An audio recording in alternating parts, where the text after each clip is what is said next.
Welcome to my presentation on our work, an empirical study on cross-X transfer for legal judgment prediction. So why do we care about legal judgment prediction? In India, for example, almost 24 million court cases are pending for only 17,000 judges, which means that each judge has over 1,000 cases pending. In Brazil, in one department, the situation is even more dire, with 1.6 million court cases pending for only 5 judges. And then finally, in the US as well, in immigration law, only 1.3 million cases are pending for only 500 judges. That means cases can take years, if not decades, to be heard. So how does legal judgment prediction work? We start from a complaint file, and then we reach a decision, which can be approved or dismissed, for example, in our work.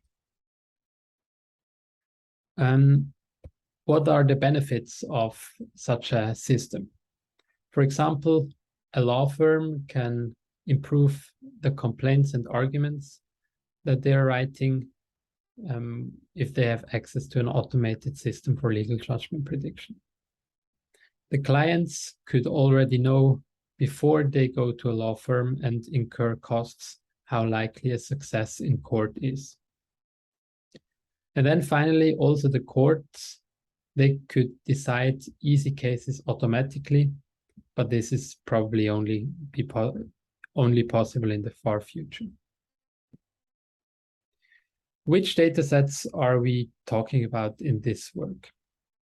First, we're talking about the Swiss judgment prediction data set, which contains 2 case outcomes, approved or dismissed, in 3 languages from Switzerland, German, French, and Italian, across 4 main legal areas, which are public, penal, civil, and social law, and across 8 origin regions, for example, Zurich, Eastern Switzerland, or the French parts, or the Italian parts.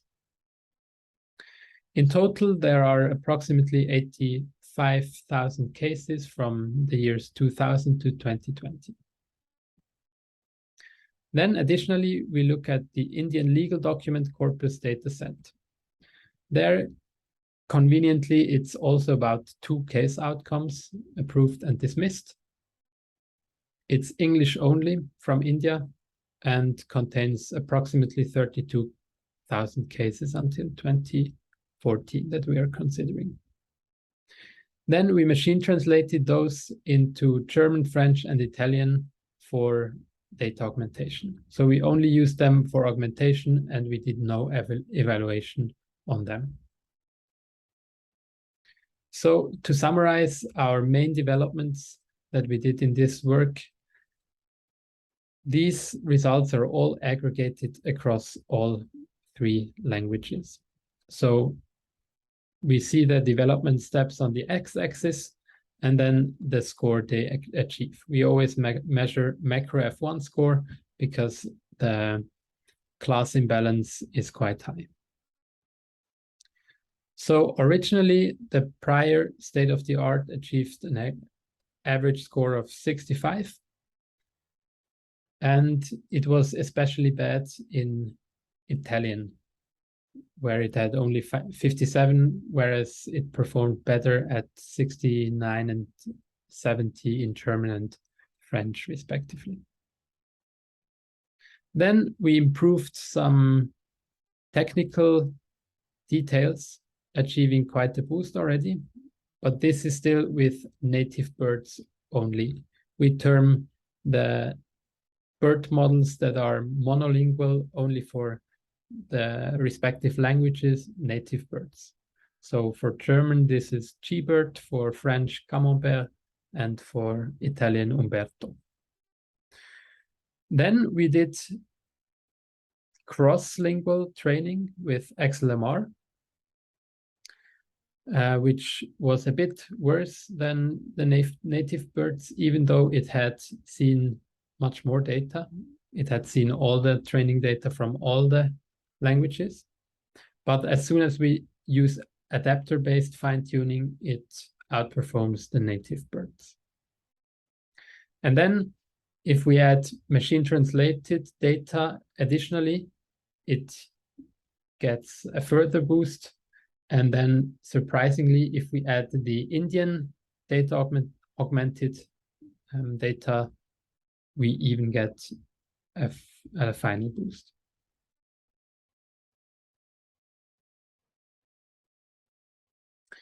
So let's look at the cross-lingual data results in a bit more detail.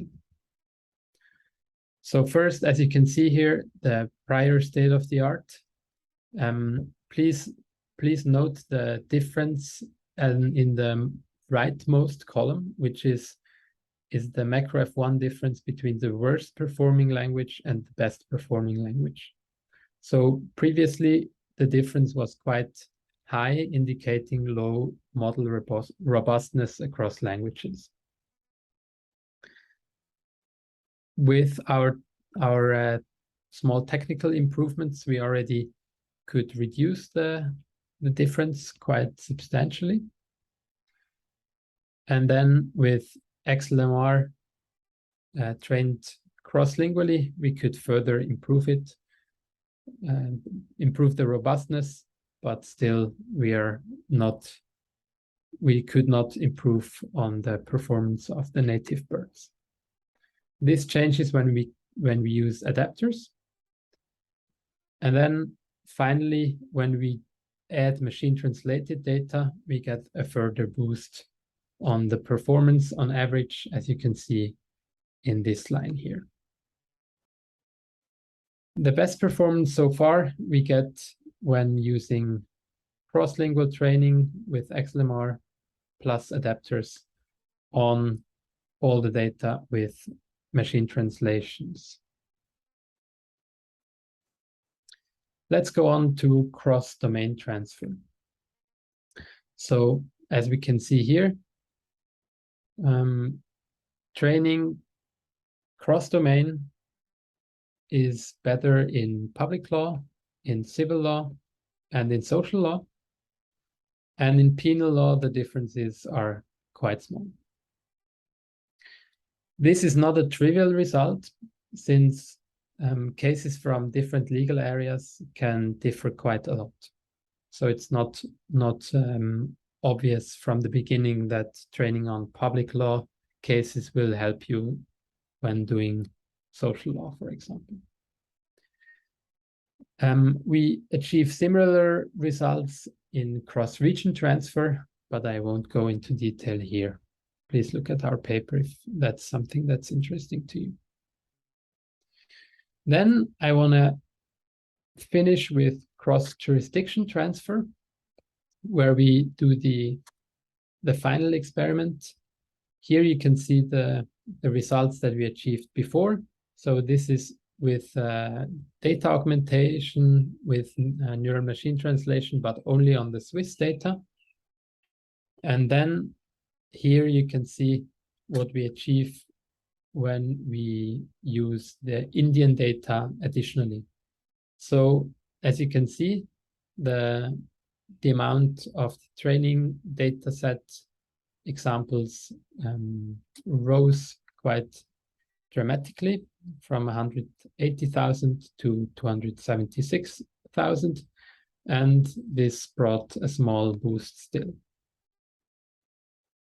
Then a final result is that when we don't do adapter-based fine-tuning, but standard fine-tuning, we achieve the best results for the Italian subset, which is now even above the results for French and German. So in conclusion, we could boost the performance for Italian, which was previously the worst performing language, from 57 to 73.5, which is quite dramatic. As you could see, we did not control for the sizes of the training data sets. So this might be one reason why it performs so well. On the other hand, when we compare only on the Indian data set, then it performs quite badly.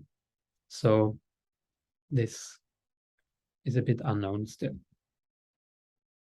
And then so far, we don't have a justification for why cross-jurisdiction transfer works, because the Indian legal system and the Swiss legal system, they differ quite a lot, and the countries are, of course, also culturally quite different.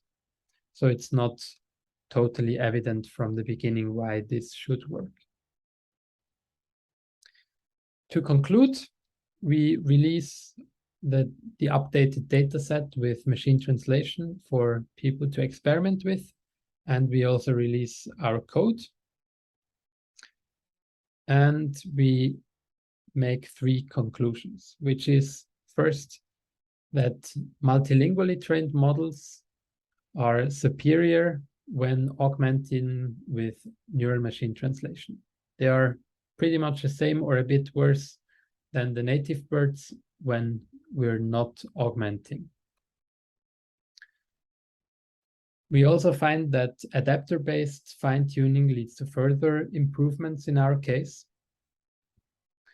And we see that cross-domain, cross-region, and cross-jurisdiction transfer leads to more robust models. So the difference between the worst performing language, domain, region, jurisdiction, and the best one is reduced.